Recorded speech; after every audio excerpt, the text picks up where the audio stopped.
శుక్లాంబరధరం విష్ణుం శశివర్ణం చతుర్భుజం ప్రసన్నవదనం ధ్యాయేత్ సర్వవిఘ్నోపశాంతయే.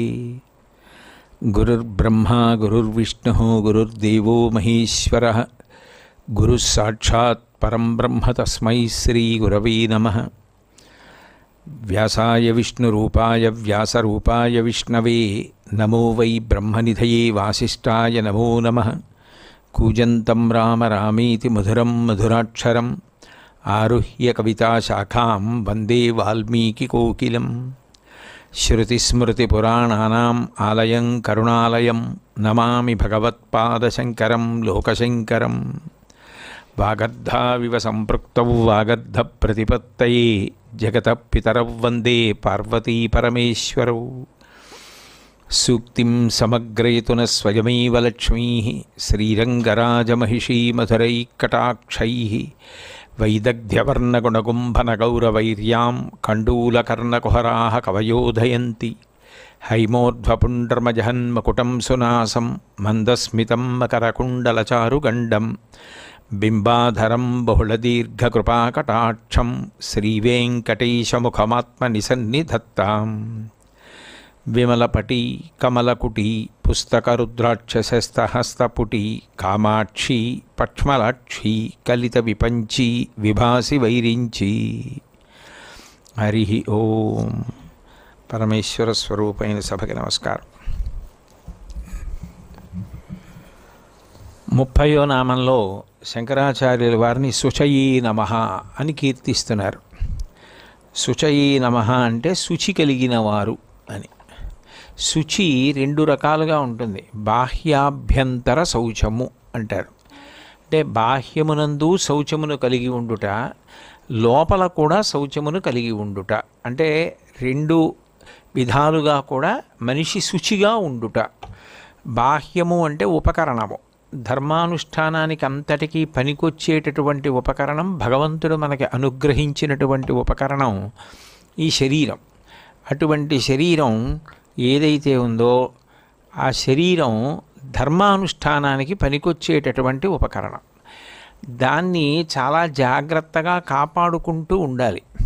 దాన్ని జాగ్రత్తగా కాపాడుకుంటూ అది ధర్మానుష్ఠానం చెయ్యడానికి వీలుగా ఉంచుకోవడము అన్న మాటకు అర్థం ఏమిటంటే దాని తేజస్సు క్షయమైపోకుండా ఉండేటట్టు మనం ఏ పని చేస్తున్నామో ఆ పనికి అనుగుణంగా మన మనసు నిలబడడానికి శరీరాన్ని ఉపకరణం చేస్తారు. మీరు నేను అన్న మాట పట్టుకున్నారో లేదో, ఒక వైద్యుడు ఉన్నాడు అనుకోండి. వైద్యుడి తండ్రి గారికి గోరు చుట్టు వేసింది. గోరు చుట్టు వేసింది కదా అని తండ్రి గారి గోరు చుట్టే కదా అని ఇంట్లో గదిలోకి తీసుకెళ్ళి ఆయన దాన్ని కోసేసి అట్లా చెయ్యడు. వైద్యశాలకి తీసుకెళ్ళి దాన్ని కోసే ముందు తాను కట్టుకుని వచ్చినటువంటి వస్త్రములు వదిలిపెట్టేసి ఒక ప్రత్యేకమైన రంగు కలిగిన దుస్తులు తొడుక్కుని తన చేతులు శుభ్రంగా చేసుకుని ఏ సూక్ష్మక్రిములు లేకుండా చేసుకుని తొడుగులు తొడుక్కుని తండ్రి గారిని సౌకర్యవంతంగా పడుకోబెట్టి అప్పుడు శస్త్రచికిత్స చేసి కట్టుకడతారు. ఇప్పుడు ఆయన బట్టలు వేసుకోకపోతే ఆయన శస్త్రచికిత్స చెయ్యలేరా అంటే ఆయన చెయ్యగలరు. కానీ దాని మర్యాద దానికి ఉంది. ఆ శస్త్రచికిత్స చేసేటప్పుడు అంకిత భావంతో నేను నిలబడి ఉన్నాను, ఇప్పుడు ఇది తప్ప అన్య విషయం మీద నా మనసు నేను పెట్టడానికి సిద్ధంగా లేను అని తనని తాను హెచ్చరించుకొని అంకిత భావ ప్రకటనం కోసమని దుస్తులు ధరిస్తారు. భారతీయ సైన్యం ఉందనుకోండి, ఎంతటి త్యాగానికైనా మేము సిద్ధం. దేశ సరిహద్దుల్ని రక్షించుకోవడం ప్రధాన కర్తవ్యం తప్ప దానికోసం ప్రాణాల్ని బలిపెట్టడానికి కూడా మేము వెనకాడమని చెప్పడానికి వాళ్ళు ఒక ప్రత్యేకమైన దుస్తులు ధరిస్తారు. బాహ్యంలో ఒక రంగు వస్త్రధారణ చేయడం ద్వారా ఒక రకంగా మనం అంకిత భావంతో ఉంటాం. భారతదేశం యొక్క గౌరవం, సర్వసత్తాక ప్రజాస్వామిక గణతంత్ర రాజ్యము అనబడేటటువంటి పవిత్ర భావనంతటినీ కూడా పతాకమునందు చూస్తాం. చూసి పతాకమునకు నమస్కారం అంటే భారతదేశానికి నమస్కారమే. బాహ్యమునందు పొందేటటువంటి శౌచము, వస్త్రధారణ మొదలైనవి ఏ ఉన్నాయో ఇవన్నీ కూడా దేనికి పనికొస్తాయి అంటే తాను ఏ ధర్మమును ఆచరించాలో ఆ ధర్మాన్ని జ్ఞాపకానికి తీసుకొస్తుంటాయి. అప్పుడు ఆ ధర్మము నుండి తాను చ్యుతిని పొందకుండా చూసుకోవడానికి అవకాశం ఉంటుంది. అందుకని బాహ్యమునందు శరీరమును శౌచంతో ఉంచుకోవాలి. వేళపట్టున స్నానం చేయడం, ఎప్పుడూ శుభ్రంగా ఉండడం, ఇటువంటివి దేని కొరకు చేస్తారు అంటే తేజో సంరక్షణ కొరకు. తాను ఏ తేజస్సుని పొందాడో ఆ తేజస్సుని సంరక్షించుకుంటూ ఉండాలి అంటే శరీరాన్ని కాపాడుకుంటూ ఉండాలి. రెండవది, శరీరం శాశ్వతం కాదు కదా, ఎప్పటికైనా వెళ్ళిపోయేదే కదా అని శరీరం మీద తగినంత శ్రద్ధ పెట్టలేదనుకోండి, అప్పుడు అతను అసలు ధర్మానుష్ఠానమే చేయలేడు. ఎందుకనంటే శరీరము ఉపకరించలేదనుకోండి, శరీరము రోగగ్రస్తం అయిపోయిందనుకోండి, తనకి తాను బరువు, తాను 10 మందికి బరువు. ఒకసారి ఒక వ్యక్తి రోగగ్రస్తం అయిపోయి మంచం పట్టాడనుకోండి, అదేదో ప్రారబ్ధవశాత్తు ఆయన దోషం లేకుండా ఆయనకి ఏదో అనారోగ్యం వచ్చి ఆయన మంచం పట్టి కొన్ని రోజుల పాటు ఆయనకి సేవ చేయవలసి వస్తే ఎవరు బాధపడరు. కానీ స్వయంకృతాపరాధంగా శరీరాన్ని సక్రమంగా నిలబెట్టుకోవడం, శరీరాన్ని శుభ్రంగా ఉంచుకోవడం అన్న దాని మీద ఎరుక లేకుండా ప్రవర్తించి శౌచంతో శరీరాన్ని నిలబెట్టుకోని కారణం చేత, తినేటప్పుడు శౌచంతో కూడిన పదార్థాన్ని తినని కారణం చేత, త్రాగేటప్పుడు త్రాగకూడనిది త్రాగిన కారణం చేత శరీరము అనారోగ్యము పాలైపోయి మంచాన్ని పట్టిందనుకోండి, అప్పుడు ఆయన ధర్మం ఎట్లా నిర్వర్తిస్తాడు? శరీరమే అవసరం. ఆ శరీరంతో ఆయన కదిలి వెళ్ళాలి, ఆ శరీరంతో మాట్లాడాలి, ఆ శరీరంతో పూజ చెయ్యాలి, ఆ శరీరంతో చదువుకోవాలి, ఆ శరీరంతో అనుష్ఠానం చేయాలి. అప్పుడు నిజానికి ఆత్మని తెలుసుకోవడానికి అనాత్మ కారణమైంది. వెలుగు తెలియాలి అంటే చీకటి ఉండాలి. చీకటి లేదనుకోండి అసలు వెలుగన్న మాట తెలియదు. చీకటి ఉంది కాబట్టి వెలుగంటే ఏమిటో తెలుస్తోంది. అట్లాగే ఏది అశాశ్వతమో అటువంటి దాన్ని ఆధారం చేసుకుని శాశ్వతమైన దానిని పట్టుకోవాలి. ఏది అసత్యమో దానిని పట్టుకుని సత్యంలోకి వెళ్ళాలి. అయినప్పుడు శరీరాన్ని చాలా జాగ్రత్తగా చూసుకోకపోతే ద్రవ్యము వృధా అయిపోతుంది, తాను చెయ్యవలసిన కర్మానుష్ఠానము తాను చేయలేడు. సరికదా ఇతరుల యొక్క కర్తవ్య నిర్వహణకి కూడా తాను అడ్డొస్తాడు.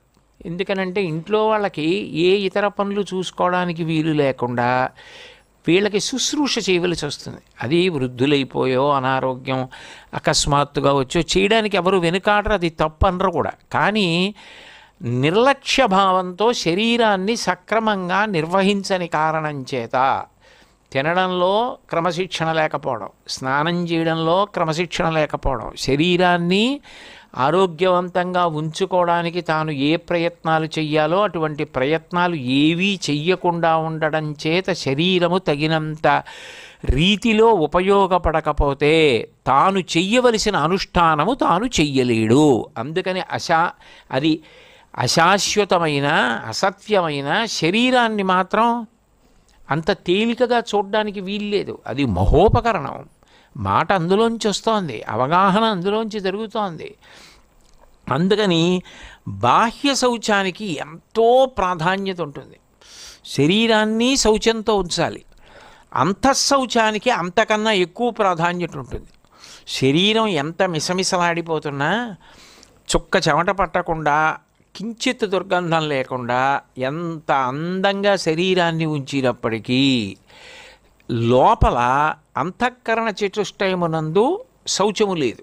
అంటే మనసు ఎప్పుడూ ఊహ చెయ్యకూడని విషయములను ఆలోచన చేస్తుంటుంది. ఎప్పుడూ ఊహ చెయ్యకూడనివి రెండే, రాగద్వేషాలు. ఎప్పుడూ ఏదో తనవారు బాగుండాలి, తనవారు కానివారు ఏమైపోయినా పర్వాలేదు, ఈ రెండూ ఆలోచన చేస్తూ ఉంటే మనసుకి శౌచము లేదు అంటారు. అంతఃకరణము శౌచంతో ఉండాలి, లోపల శౌచంతో ఉండాలి అంటే ఆలంబనం ఇవ్వాలి. మీరు ఆలంబనం ఇవ్వలేదనుకోండి, మనసు పసిపిల్లవాడు కోతి ఇవన్నీ ఒక్కలాంటివే. పసిపిల్లవాడు ఏదో పాకుతూ ఆడుకునే పిల్లాడికి మీరు ఏదో ఒక క్షేమకరమైన వస్తువు చేతికి ఇవ్వాలి. ఓ యాపిల్ పండు ఇచ్చారనుకోండి, వాడు ఆ యాపిల్ పండుని కింద పడేసి మీద పడేసి దాన్ని కొరకడానికి ప్రయత్నం చేసి దొర్లించి చాలాసేపు ఆడుకుంటాడు. ఆఖరికి వాడికి అమ్మ నాకు ఈ వస్తువు ఇచ్చి నా దృష్టి దీని మీద నిలబెట్టేసిందని గుర్తొచ్చిన తర్వాత మళ్ళీ ఏడుపు లంఘిస్తాడు. అప్పుడు అమ్మ ఈ యాపిల్ పండు తీసేసి ఓ జామ పండు ఇస్తుంది. ఒకవేళ వాడు వచ్చి రాని పళ్ళతో కొరికాడు అనుకోండి, కొద్దిగా గుజ్జు తిన్నాడు అనుకోండి, వచ్చిన ప్రమాదం ఏం లేదు. దానివల్ల క్షేమకరమైన వస్తువుని ఆలంబనం అంటే ఆడుకోవడానికి ఆధారంగా ఇస్తుంది. మనిషి విజయం ఎక్కడుంటుంది అంటే మీరు ఏ ఆలంబనము మనసుకి ఇవ్వలేదనుకోండి, అది ఏం చేస్తుందంటే ఎప్పుడూ రాగద్వేషాలనే పట్టుకుంటుంది. అది దాని లక్షణం. అది ఎందుకనంటే మనసు ఎప్పుడూ ఇంద్రియముల ద్వారా సుఖాన్ని పొందాలని చూస్తుంది. కంటితో సుఖపడదాం, చెవితో సుఖపడదాం, ఏదీ లేకపోతే శరీరం ఏం చేస్తే సుఖంగా ఉంటుందని అనిపిస్తుందో అది చేయమంటుంది. కాకుండా మీకు ఆలంబనం ఉందనుకోండి మనసుకి, నేను ఈ పని చెయ్యాలి, సాయంకాలం నేను ప్రవచనం చెయ్యాలి కాబట్టి కనీసం 5 నామాలు నేను చదివి అసలు ఆ నామాలు ఏమిటో పరిశీలించాలి అని అనుకున్నాను అనుకోండి, నాకు ఏం చేస్తున్నా అబ్బో 11 అయిపోయింది, 12 అయిపోయింది, 5 నామాలు, అందులో ఏం నామాలు ఉన్నాయో అవి శంకరాచార్యులు వారివి గౌణములు, నేను వాటిని పరిశీలించకపోతే ఎలా అని లోపల ఒక ఒత్తిడి ఉంటుంది. అంటే ఇతరమైన విషయాల మీద ఉన్న మనసు తిరిగి వచ్చేస్తుంటుంది దాని మీదకి. అప్పుడు ఏమవుతుందంటే కనీసం కొంతసేపు మనసు దాన్ని పట్టుకుంటుంది. ఇప్పుడు మీరు ఒక గంటన్నర సేపు ప్రవచనం వింటున్నారనుకోండి, శంకరాచార్యుల వారి యొక్క గుణముల గురించి వినడం, నామాల గురించి వినడం అంటే శంకరాచార్యుల వారిని మానసికమైన పూజ చేయడం. అప్పుడు ఏమైంది, మనసు పవిత్రమైంది. మీరు ఏ ఆలంబనం ఇవ్వలేదనుకోండి, అది ఎప్పుడు అటు తిరిగి ఇటు తిరిగి రెండే అంటుంది. సుఖంగా ఎలా ఉండొచ్చు, దుఃఖానికి దూరంగా ఎలా ఉండొచ్చు. దుఃఖం అంటే మనసుతోటి ఇంద్రియాలతోటి సుఖాలు అనుభవించడానికి అవకాశం లేని స్థితి. అది నాకుండాలి, నా వారికి ఉండాలి సుఖం. దుఃఖం నేను కాని వారికి అందరికీ, అంటే నువ్వు అని నేను ఎవరినంటానో వాళ్ళందరికీ, నాది కానిది ఏదైనా, ఇతరులది ఏదైనా, అది దుఃఖాన్ని పొందినా నాకేం అభ్యంతరం లేదు, నేను నాది సుఖంగా ఉండాలి అనే ఆలోచిస్తుంది. అది దాని లక్షణం. అది కొన్ని కోట్ల జన్మల నుంచి అలాగే శిక్షణ పొందింది. దాన్ని మీరు అకస్మాత్తుగా నువ్వు అలా ఆలోచించకు, నువ్వు రాగద్వేషాలు పట్టుకోకు అంటే ఒకటి గుర్తుపెట్టుకోండి, మనం పట్టుకుంటే మనం వదిలేయచ్చు, అవి మన్ని పట్టుకున్నాయి. అవి మన్ని పట్టుకుంటే మనం ఎలా వదులుతాం? కుక్క నన్ను అట్టుకుంది అనుకోండి, నేను కుక్కను ఎలా వదులుతాను? కుక్కే నన్ను వదలాలి.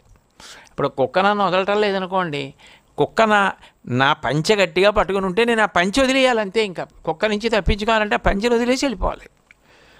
అంటే కుక్క నన్ను వదిలేయడానికి ఏం చేయాలో అది నేను చేయాలి, అంతేగాని నేను కాదుగా పట్టుకున్నది, నేను ఎలా వదిలేస్తానో? అవి నన్ను పట్టుకున్నాయి, అవి మనసుని ఇప్పుడు పట్టుకోలేదు, కొన్ని కోట్ల జన్మల క్రితం నుంచి పట్టుకున్నాయి. అందుకనే వాసనా బలంగా వచ్చేసింది. దాన్ని తిప్పేయడానికి ఏం చేస్తారంటే దాని మీద కొత్త వాసన ఇస్తారు. కొత్త వాసన అంటే, వాసన అంటే ముక్కుతో పీల్చే వాసన కాదు, మనసుకి అభిరుచి కల్పిస్తారు. అదే అభ్యాస యోగేన తతో మామిచ్ఛాప్తుం ధనంజయ అంటాడు. అభ్యాస యోగం చేయి, ముందు వద్దంటుంది కానీ పట్టుకో, నేను ఇది చేస్తాను అని ఒక మంచి విషయాన్ని పట్టుకొని దాని మీద ప్రవేశం కల్పించుకో. దాని గురించి ఆలోచిస్తూ ఉండడం, దాన్ని చదువుతూ ఉండడం, దాన్ని చేస్తూ ఉండడం మొదలుపెట్టు. నీకు తెలియకుండా మనసు ఏమవుతుందంటే నీకు వశపడుతుంది. వశపడి మెల్లిగా అనురక్తం అయిపోతుంది. అది మనసుకున్న బలం, బలహీనత. ఏది వద్దందో అటువైపుకే వెళ్ళిపోతుంది. వెళ్ళిపోయి దాన్ని పట్టుకుంటుంది. దాన్ని మానసిక శౌచమును సంతరించుకొనుట అంటారు. అయితే శంకరాచార్యులు వారి దాస్తాయా అంటే కాదు. ఆయన బాహ్య శౌచం పాటించారు అని వేరుగా చెప్పవలసిన అవసరం లేదు. అసలు ఆ శరీరమే దివ్య శరీరం. ఇక ఆయనకు సంబంధించినంత వరకు అంతఃశౌచము అంటే ఏం చెప్పవలసి ఉంటుంది అంటే, అంతఃశౌచమునకు పరాకాష్ఠగా ఏది చెప్తారంటే వినయం చెప్తారు. ఎందుకనంటే వినయం ఎక్కడుంటుందో అక్కడ మంచివన్నీ వచ్చి చేరుతాయి. మీ ప్రయత్నం చాలా తక్కువ ఉన్నప్పటికీ కూడా వినయం ఉన్న చోటుని వెతుక్కుంటాయి అవకాశాలు. ఎందుకంటే మీరు చూడండి, మీ అంతటా మీరుగా ఎవరినో చేరదీశారు, కానీ మీరే వాళ్ళని దూరం పెట్టేస్తారు. ఎందుకు పెట్టేస్తారు అంటే సమర్థత ఉన్నా వినయం లేదు, చెప్పిన మాట వినరు. వాళ్ళ ధోరణే వాళ్ళది. వాళ్ళు ఏమనుకుంటే అదే. మనం చెప్పింది వాళ్ళకి జీర్ణం కాదు. కొంచెం ప్రమాదకరమైనటువంటి ధోరణి. వాళ్ళని దగ్గరగా ఉంచుకోవడం అంత క్షేమకరమైన విషయం కాదు. అందుకని తగ్గించేసేద్దాం. వాళ్ళని మన దగ్గరికి వద్దు, మనం వాళ్ళ దగ్గరికి వద్దు. ఎంత దూరంలో ఉంచాలో అంత దూరంలో ఉంచుదాం అన్న అభిప్రాయానికి ఎందుకు వచ్చేస్తారు అంటే సమర్థత కాదు, అక్కడ వినయం లేదు. వినయం లేని సమర్థత పెద్దల దగ్గర ఆశ్రయాన్ని పోగొట్టేస్తుంది. అదే వినయం ఉందనుకోండి, సమర్థత అంత లేకపోయినా చెప్పిన మాట వింటారు. వాళ్ళకి తెలియకపోతే పర్వాలేదు, కానీ మనం ఏమైనా చెప్తే వినే లక్షణం ఉంది కాబట్టి వాళ్ళని పిలవండి అంటారు. ముందు ఎవరిని పిలుస్తారు అంటే వినయం ఉన్న వాళ్ళని పిలుస్తారు. వినయం ఉన్నవాళ్ళు ఎప్పుడైనా తప్పు చేశారనుకోండి ఆదరిస్తారు. ఏదో చేశారు పోనివ్వండి అంటారు. వినయం ప్రధానం. శంకర భగవత్పాదుల కన్నా గొప్ప మేధావి అసలు ప్రపంచంలో ఎవరైనా ఉంటారా? అటువంటి శంకరాచార్యుల వారు అహంకారంతో ప్రవర్తించారు అని 32 సంవత్సరాల ఆయన జీవితంలో చూపించడానికి ఒక్క సంఘటన లేదు. సరిగదా? వ్యాసుల వారంతటి వారు నేను వ్యాసుడిగా వెడితే నాతో మాట్లాడో నమస్కారం పెట్టి నించుంటాడని వృద్ధ బ్రాహ్మణ రూపంలో రావలసి వచ్చింది శంకరాచార్యుల వారితో మాట్లాడించడానికి. అంటే ఎంత వినయం అంటే చూడండి. కొంతమంది ఏం చేస్తారంటే తాము ఉన్న స్థితిని తాము ఎప్పుడూ గుర్తు తెచ్చుకొని నేను ఇంతటి వాణ్ణి అనుకుంటారు. కొంతమంది ఏం చేస్తారంటే వాళ్ళకి ఎంత పేరు ప్రతిష్టలు ఉండనివ్వండి, ఎంత కీర్తివంతులు కానివ్వండి, వాళ్ళని చూడాలని ఎన్ని కోట్ల మంది తహతహలాడుతూ ఉండనివ్వండి, ఆయన పేరు ఎన్ని కోట్ల మందికి తెలిసి ఉండనివ్వండి, వాళ్ళు మాత్రం పరమ నిరాడంబరంగా పరమ ప్రశాంతంగా పరమ ప్రేమతో ఉంటారు. ఎందుకంటే లోపల ఒక భావం జీర్ణమైంది. వాళ్ళు అలా అనుకుంటున్నారు కానీ నేనెంతటి వాణ్ణి అన్న భావన జీర్ణం కాలేదనుకోండి, ఇవన్నీ ఏం చేస్తాయంటే మెడనొప్పి తీసుకొస్తాయి. అదేమిటండి మెడనొప్పి ఎందుకు వస్తుంది అంటారేమో మీరు. తలగడ అనేటటువంటిది ఎలా ఉండాలి? తల పెట్టుకుంటే తలకి ఇబ్బంది లేకుండా ఉండాలి. తలగడ నాది, ఊదుకోవడానికి నోరున్న గాలి నాదని దాన్ని బాగా గాలి ఊదేసి తల కింద ఎట్టాను అనుకోండి మెడనొప్పి పెడుతుంది. పొగట్ట కూడా గాలి దిండు లాంటిది. అది మీరు బాగా పుచ్చుకున్నారనుకోండి దిండు బాగా లావు అవుతుంది. దిండు బాగా లావైందనుకోండి మెడ నిప్పెట్టి తల తిరుగుతుంది లేచినప్పుడు. పొగట్టని ప్రోత్సాహం కోసమే తీసుకుని అతిగా పొగట్టని స్వీకరించకుండా ఇది నాకు కలగడానికి ఈశ్వరుడు కారణమని ఆయనకి నమస్కరించి తాను నిరాడంబరంగా నేనెంతటి వాణ్ణి అని బ్రతకగలగడానికి వినయం అంటారు. అది ఉన్న చోటికి వచ్చి చేరుతాయి. ఇంకా ఏమీ ప్రయత్నం అక్కర్లేదు. విద్యా దదాతి వినయం వినయాద్యాతి పాత్రతాం. ఆ వినయం ఉందనుకోండి పక్కకి తీసుకొచ్చి కూర్చోపెట్టుకొని అన్నిటినీ కూడా నేర్పుతారు. ఎంతో ప్రేమతో చూస్తారు. సర్వసాధారణంగా లోకంలో వ్యక్తులు దూరం అయిపోవడానికి కారణం ఏదై ఉంటుంది అంటే అహంకారమే. అహంకారము వల్ల, చెప్పిన మాట వినకపోవడం వల్ల, మూర్ఖత్వం వల్ల, అతిశయం వల్ల, మాకన్నీ తెలుసన్న భావనల చేత దూరం అయిపోతారు. శంకర భగవత్పాదుల జీవితంలో మీరు ఎప్పుడు చూసినా వినయమే. అది అంతఃశౌచం. లోపల శౌచంతో ఉన్నాడు అని గుర్తు ఏమిటంటే అంత వినయంతో అంత ప్రేమతో ఉండగలగడం. రెండవది నిస్వార్థ బుద్ధి. ఇది నా బోటిగాడికి అంత తేలిక విషయం ఏం కాదు. కానీ శంకర భగవత్పాదులకు అసలు ఆయన నా కొరకు అని చేసుకునేది ఏమీ ఉండదు. ఆయన ఏది చేసినా లోకం కోసమే, నా కోసం అన్న మాట ఆయన జీవితంలో అన్వయం కాల. నేను తరచుగా చెప్తుంటా, ఆయన హనుమ ఇద్దరే జీవితం మొత్తం మీద నా కోసమని చేసుకున్నది ఒక్కటి భూతద్దం పెట్టి వెతికితే కనపడదు. అంతటి మహానుభావుడు. కాబట్టి నిస్వార్థ బుద్ధి, స్వీయ కర్మానుష్ఠానము. మీరు చూడండి, ఇంట్లో దుమ్ము పడిందా దుమ్ము పడలేదా అని చూడకుండా ప్రతిరోజు ఇల్లు తుడుచుకుంటాం. ప్రతిరోజు ఇంట్లో కడగకపోయినా తడిగుడ్డన్నా వేస్తాం. వీధిలో ఒకసారి తుడుచుకొని కళాపి చల్లి ముగ్గు పెట్టుకుంటారు. ఎందుకు ఇంట్లో మీరు దుమ్ము చూశారా అండి, ఏమైనా ధూళి పడిందా అండి అన్న దాంతో సంబంధం లేదు. పడి ఉండి ఉండవచ్చు, తుడిచేస్తారు. అట్లాగే నిత్యకర్మానుష్ఠానం ఏం చేస్తుంది అంటే మనిషిని ఎప్పటికప్పుడు పవిత్రుణ్ణి చేసేస్తుంటుంది. ఒకవేళ ఏ కారణం చేతనైనా ఆయన తేజస్సుకి భంగకరమైన విషయమునందు ఆయన ప్రవర్తించి అపవిత్రుడైతే ఆ అపవిత్రత దేని వలన పోతుంది అంటే నిత్యకర్మానుష్ఠానం భక్తితో చేసిన కారణం చేత పవిత్రుడవుతాడు మళ్ళీ. అందుకని స్వీయ కర్మానుష్ఠానం ఆయన ఎన్నడూ దాన్ని విడిచిపెట్టరు. అదే మార్గం చంద్రశేఖరేంద్ర సరస్వతి మహాస్వామి వారిది. గురుగంటి పూజ అని ఒక గంట పూజ, ఆత్మపూజ, తనలో తానే పూజ చేసేవారు కూర్చుని. అట్లాగే పరోపకార బుద్ధి, ఎప్పుడూ ఇతరులకు ఉపకారం చేద్దాం. అది బ్రహ్మచారిగా ఉన్నప్పటి నుంచి కనకధారాస్తవం చేయించలా. అటువంటి పరోపకార బుద్ధి అన్నిటినీ మించి అంతఃశౌచం ఏర్పడడానికి ఉండవలసిన ప్రధాన లక్షణము శ్రద్ధ. శ్రద్ధ అంటే గురువుగారు ఏదైనా చెప్పారనుకోండి, ఇక స్వబుద్ధిని పెట్టడు అక్కడ, ఇంకా తన బుద్ధితో ఆలోచించడు. ఇంకా నేను నా బుద్ధితో ఆలోచించవలసిన అవసరం లేదు. ఎందుకనంటే గురు బుద్ధిర్విశేషత, గురువుగారు ఏది చెప్పారో అది చాలా విశేషము. ఆయన కన్నా ఆలోచించగలిగిన ప్రజ్ఞ నాకు ఉండదు. అందుకని గురువుగారు చెప్పారు అది చేస్తాను, గురువుగారు చెప్పనిది నేను చెయ్యను. అసలు గురువుగారు చెప్పనిది చెయ్యను, గురువుగారు చెప్పినది మానను. అసలు అంతకన్నా ఎక్కువగా నేను ఆలోచించను. అది పరమ పవిత్రమైనటువంటి పదార్థం. గురువుగారు అంటేనే పవిత్రం. అంతకన్నా భిన్నంగా ఆయన గురించి అసలు ఆలోచన నా మనసులోకి నేను రానివ్వను. అది శంకర భగవత్పాదుల యొక్క లక్షణం. ఆయన జన్మతః జ్ఞాని, కానీ గురువుగారు గోవింద భగవత్పాదాచార్యుల వారంటే అంత భక్తి. గురువునందు గురువాక్యమునందు ఇవి తిరుగులేని సత్యములు అన్న భావన, శాస్త్రము చేత ప్రతిపాదింపబడిన విషయములు పరమసత్యములు అన్న నమ్మకం ఎవరికి ఉంటాయో వారు శ్రద్ధావంతులు.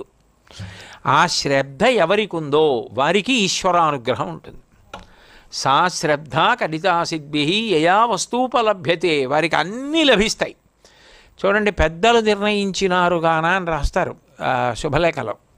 ఎందుకు ఆ మాట అంటారంటే, పిల్లాన్ని కన్నది తల్లిదండ్రులే, పిల్లని కన్నది తల్లిదండ్రులే, వాళ్ళిద్దరూ అనుకుంటే కాదు.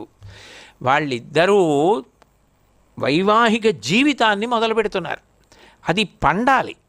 అది పండాలి అంటే ఎందుకు పండుతుంది అంటే, పెద్దలు పరమ ప్రేమతో సంతోషంతో వాళ్ళు వృద్ధిలోకి రావాలని కోరుకోవాలి. కోరుకుని వాళ్ళు శుభం భూయాత్ అని ప్రేమతో అన్నారనుకోండి, అది అవుతుంది. ఎందుకంటే వాళ్ళ వాక్కు నిజమయ్యేట్టు ఈశ్వరుడు చూస్తాడు. అందుకని వాళ్ళు అనాలి ఆ మాట. అంటే ఆ మాట పెద్దలు అన్నది ఏదుందో అది సత్యము, శాస్త్రము ఏది చెప్పిందో అది సత్యము అని ఇంకా దాని యందు స్వబుద్ధితో విశ్లేషణ చేసి మరొక రకంగా ఆలోచన చెయ్యకుండా నమ్మకంతో ఎవరుంటాడో ఆయనను శ్రద్ధావంతుడు అని పిలుస్తారు. అది తిరుగులేని శ్రద్ధ శంకరాచార్యుల వారిది. అవతార పరిసమాప్తి సమయంలో కూడా మీరు సముద్రవంత వాంగ్మయం ఇచ్చేశారు, మేము ఎక్కడ చదవం, తేలికగా చెప్పండి అంటే ఆయన చెప్పింది మొట్టమొదటి మాటలు అవే. వేదో నిత్యమధీయతాం, రోజు వేదాన్ని పరిశీలించండి. తదుదితం కర్మస్వనుష్ఠీయతాం, వేదం చెప్పినట్టుగా కర్మానుష్ఠానం చేయండి. అంటే శాస్త్రీయమైనటువంటి నడవడి, అది శ్రద్ధ. అటువంటి శ్రద్ధ కలిగినటువంటి మహానుభావులైన, అందుకే అహంకార పరిత్యాగం చూడండి. విప్రాయ ప్రకటవ్రతాయ భవతే విష్ణుస్వరూపాయతే అంటాడు.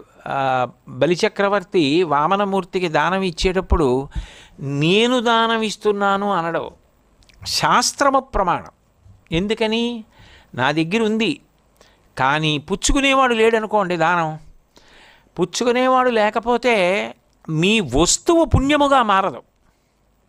మీ వస్తువు పుణ్యంగా మారలేదనుకోండి, మారకపోతే ఏమైపోతుందంటే అది ఇక్కడ ఉండిపోతుంది. మీరు ఉత్తర జన్మలకు కావలసిన పెట్టుబడి లేకుండా జీవుడు వెళ్ళిపోతాడు. ఇప్పుడు జీవుడు పేదవాడైపోయాడు. అంటే నిజానికి జీవుడు ఐశ్వర్యవంతుడు కావడానికి ఎవరు కారణం?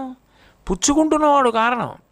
ఆయన పంచెల చాపు పుచ్చుకోకపోతే, ఆయన పళ్ళు పుచ్చుకోకపోతే, ఆయన పూలదండ పుచ్చుకోకపోతే నీకు ఆ పుణ్యం ఎక్కడిది? ఇది వ్యక్తిగతంగా అస్తమానం పుణ్య సముపార్జన చేసుకోవడానికి అవకాశాలు ఉండవు, చాలా కష్టం.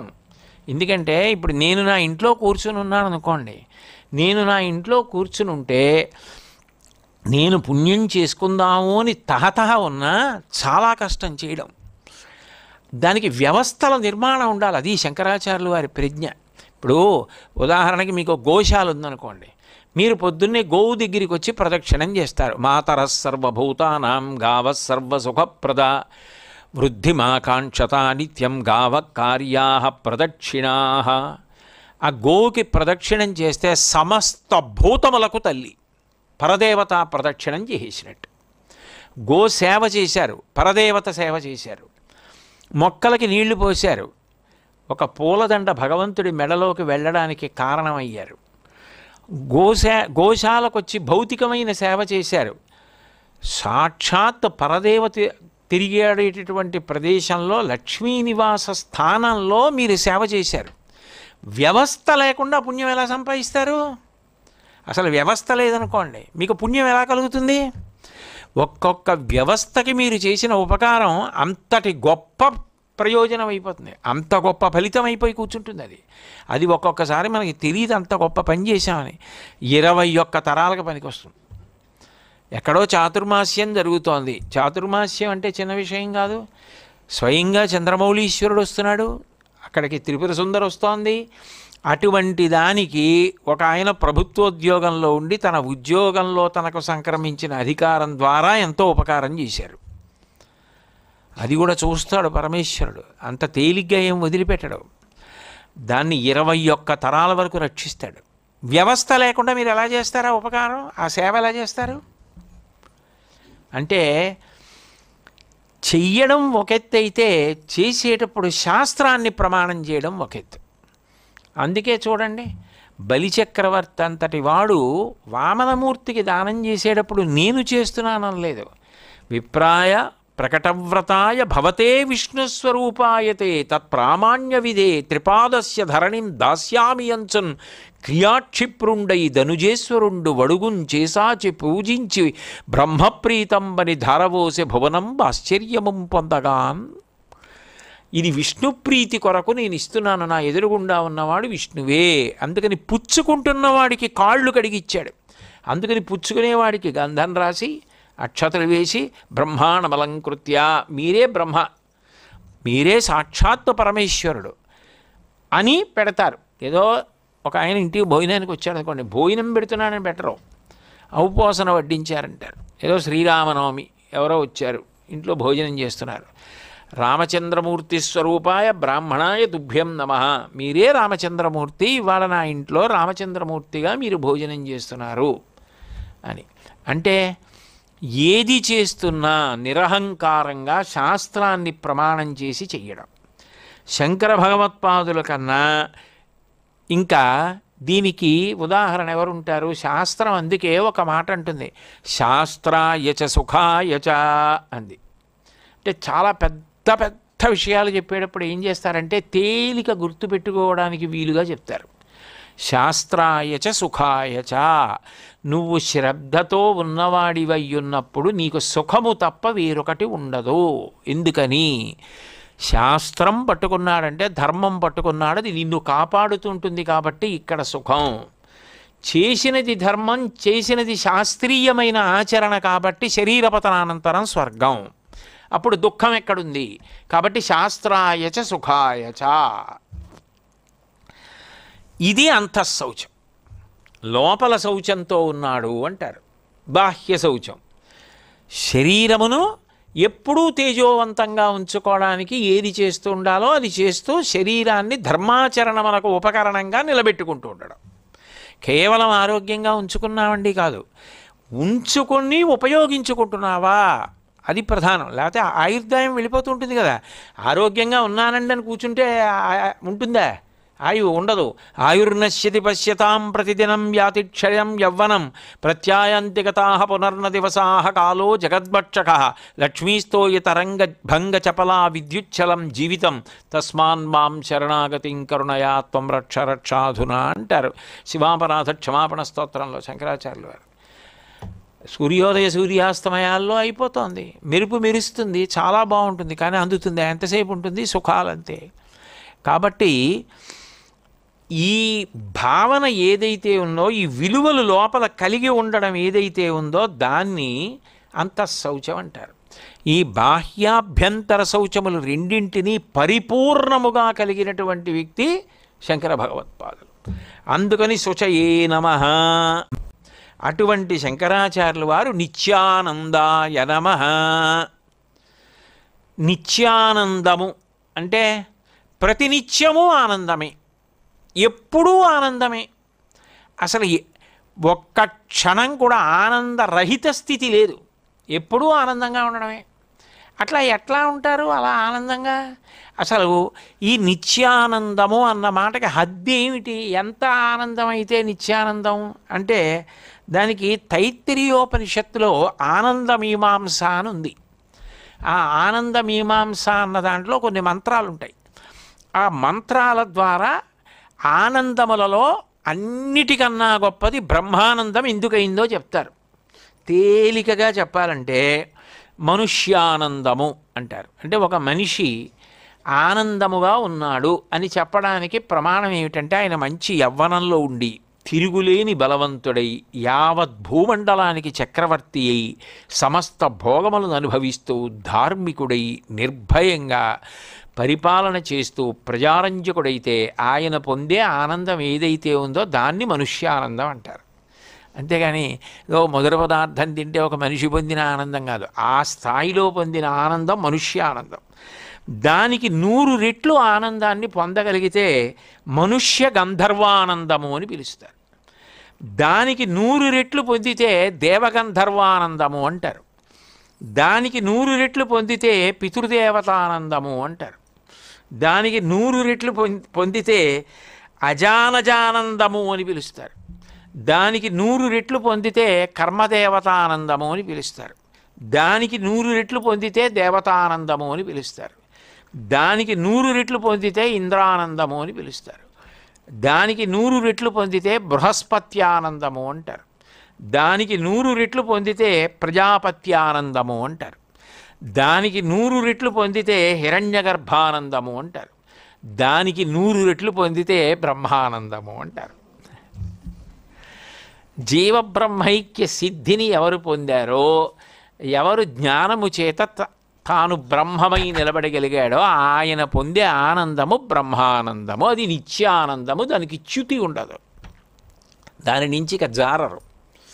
అటువంటి ఆనంద స్థితిలో ఉంటారు. అది శంకర భగవత్పాదులు పొందినవారు. అంటే ఆనంద స్థితి చేత ఇంకా ఆయన కన్నా పై స్థాయి ఎవరికైనా ఉందా? ఉండదు. అంత గొప్ప నిత్యానందమును పొంది ఉన్నవారు. తైత్తరీయ ఉపనిషత్తులోనే భృగువల్లి అని ఒకటి ఉంటుంది. ఆ భృగువల్లి యందు కొన్ని మంత్రాలు చెప్తారు. అవి సర్వసాధారణంగా మనకి క్రతువుల్లో వినపడుతుంటాయి. ఈ మంత్రాలన్నీ కూడా ఆనందో బ్రహ్మేతి వ్యజానాత్ అంటే ఈ ఆనందము బ్రహ్మానందము ఏదైతే ఉన్నదో అది బ్రహ్మము సుమా, అది పొందినవాడే బ్రహ్మము. భగవంతుడు అన్నవాడిని నువ్వు ఎక్కడో చూడడం కాదు, ఆ స్థితికి చేరుకున్న వ్యక్తి నీకు కనపడితే ఆయనే ఈ సమస్త సృష్టిని చేస్తున్నవాడు, నిలబెడుతున్నవాడు, లయం చేస్తున్నవాడు పరబ్రహ్మము. నువ్వు ఈ కంటితో చూడడం కుదరదు. ఎవ్వడు సృజించు ప్రాణుల ఎవ్వడు రక్షించు త్రుంచు ఎవ్వడు అనంతుండెవ్వడు విభుడెవ్వడు వాడివ్విధమున మనుచు వినుచు హేలారతుడై అంటారు భాగవతంలో.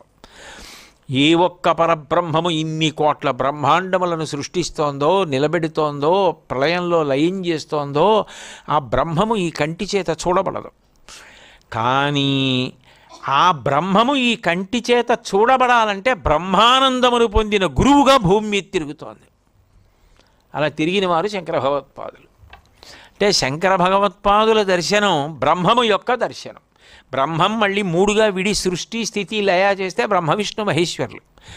మూడు కలిసిపోయి చేస్తే ఏకస్త్వమేవ బహుదా భవభాసి లోకే నిశ్శంకధీర్వృషభకేతన మల్లినాథ శ్రీభ్రామరీ ప్రియ సుఖాశ్రయలోకనాథ శ్రీమల్లికార్జున విభో తవ సుప్రభాతం అంటారు. బ్రహ్మం శివం ఆ మాటలకు అర్థం కలిసిపోయినది అని. అన్నీ కలిసిపోయినటువంటి ఆ బ్రహ్మం ఏదైతే ఉందో అది ఒక రూపాన్ని పొంది భూమి మీద తిరిగితే అదే శంకరాచార్యులు వారు. కాబట్టి ఆనందో బ్రహ్మేతి వ్యజానాత్ ఆనందాధ్యేవ కల్విమాని భూతాని జాయంతే.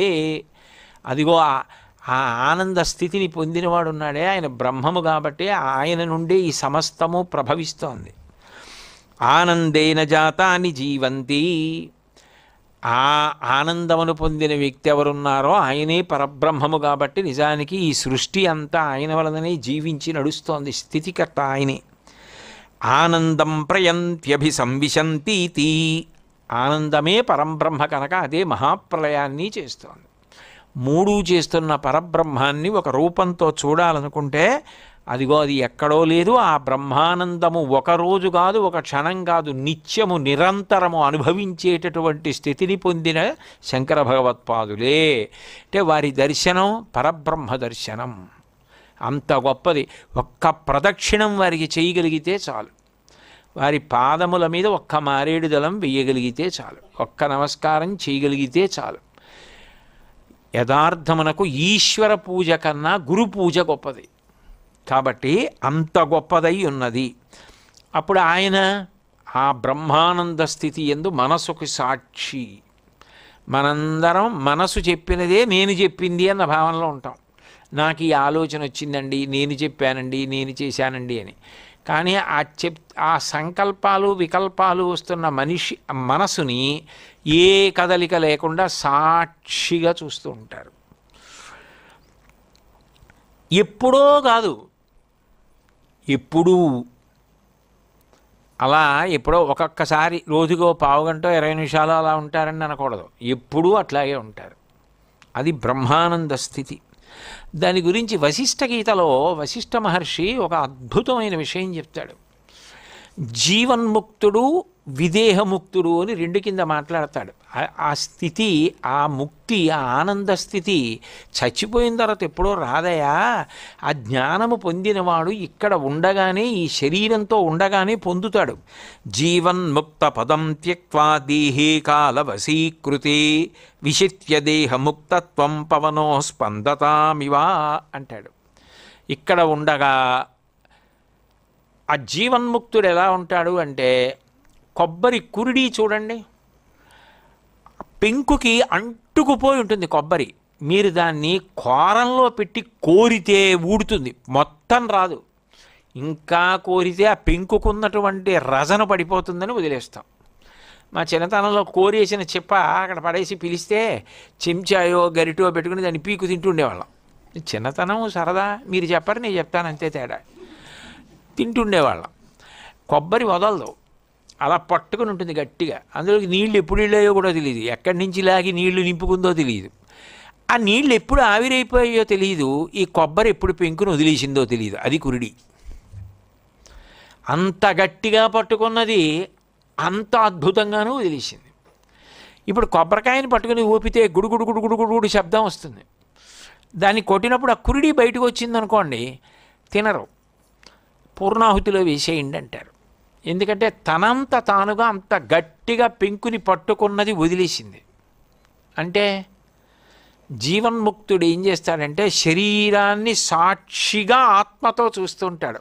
ఆత్మ కన్నా శరీరము భిన్నమని విడిపోయింది, కురిడి విడిపోయినట్టు. అది పూర్ణ ఫలం అంటారు కొబ్బరి పండు అన్నందుకే. సాక్షిగా చూస్తాడు. అట్లా చూస్తూ శరీరమునందు ఉన్నప్పటికీ ప్రారబ్ధం అయిపోయే వరకు ఎదురు చూస్తాడు. ప్రారబ్ధం అయిపోతే శరీరం పడిపోతుంది, అది ధర్మం, దానికి పడిపోతుంది, అది నేను కాదు కదా. గుడుగుడు గుడుగుడులు ఆడుతున్నప్పుడు కురిడి ప్రధానం, ఈ పెంకు, ఈ పీచు, ఈ బొండం ఇవన్నీ కాదు. ఆఖరికి నన్ను పట్టుకుంటారు, ఇవన్నీ విషయవతలు పారేస్తారు అని తెలుసు. అందుకనే ఆ విడిపోయి తాను ఆత్మగా చూస్తున్నాడే అది శాశ్వతమని తానుగా చూస్తుంటాడు శరీరాన్ని. దానికి ఊపిరి అందట్లేదు, అది పడిపోతోంది కూడా చూస్తాడు. అది పడిపోయింది, తాను నిర్గమిస్తాడు. నిర్గమించినప్పుడు ఇంకెలా ఉంటాడంటే గాలి సహజ స్థితిలో, అంటే ఏది కదలకుండా ఉందనుకోండి, చల్లగా ఉంది కానీ ఆకులు కూడా కదలటం లేదు. అంటే గాలి లేదా? గాలి లేకపోతే ఎలా బతికున్నారు? దీపం పెడితే వెలుగుతోంది, మనుషులకి గాలి అందుతోంది, కానీ గాలి వీచి కదపట్లేదు దీన్ని. ఆ స్థితి ఎట్లా ఉంటుందో విదేహమోక్షాన్ని పొంది శరీరం వదిలిపెట్టి ఆత్మగా అంతటా నిండిపోతాడు. అది ఆఖరి మరణం. అలా వదిలేయాలని. అందుకని మృత్యుంజయ మహామంత్రం ఓం త్రయంబకం యజామహే సుగంధిం పుష్టివర్ధనం ఉర్వారుకమివ బంధనాన్ మృత్యోర్ముక్షీయమామృతాత్ అంటుంది. దోసపండు ముచిక నుంచి విడిపోవాలని. కాబట్టి ఆ స్థితిని పొందుతాడే, అది ఎవరైతే ఆ నిత్యానంద స్థితిని పొంది ఆత్మగా నిలబడగలిగాడో, అద్వైత భావన యందు రమిస్తున్నాడో, ఆయన అటువంటి జీవన్ముక్తుడై విదేహమోక్షాన్ని పొందుతాడు. అది శంకర భగవత్పాదుల యొక్క స్థితి. నేను ఉండాలనుకున్న నాళ్ళు ఉండగలరు, అవతారం కాబట్టి పరిసమాప్తం చేద్దాం అనుకున్నప్పుడు పరిసమాప్తం చేసేయగలరు. కేవలం జీవన్ముక్తుడు విదేహముక్తి అయితే ప్రారబ్ధం వరకు ఎదురు చూస్తాడు. అది తేడా.